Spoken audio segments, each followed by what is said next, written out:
How are you feeling today, dear viewer? Ever wondered how plants could help improve your well-being? Welcome to the world of healing gardens, verdant sanctuaries designed to promote physical and mental health. These tranquil spaces aren't a novel idea. They trace their roots back to ancient civilizations, where they were prized for their therapeutic properties. From the Roman sanatoriums to the Persian paradise gardens, these havens have offered solace and recovery for centuries. Healing gardens are not a new concept. It has been around for centuries, helping people to heal naturally. So, what makes these gardens so healing? It's all about the plants. Consider lavender, for instance. Its soothing scent can help melt away stress, promoting relaxation and sleep. Then there's rosemary, not just a culinary delight, but also a cognitive stimulant.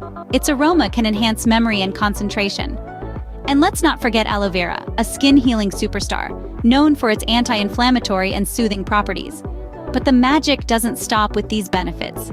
The sensory experiences these plants offer, the rustle of leaves, the vibrant colors of flowers in full bloom, the delicate fragrance wafting in the air, all contribute to the healing effect.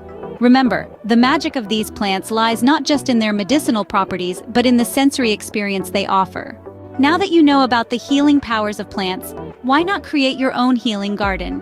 Begin by finding a small space that gets plenty of sunlight.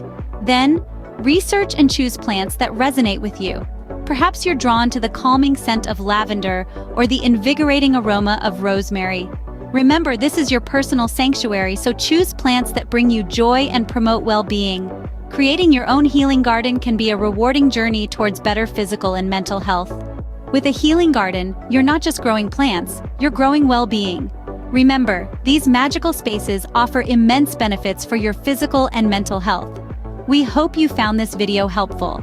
Don't forget to like the video and subscribe to our channel for more insightful content. Until next time, stay healthy and keep growing.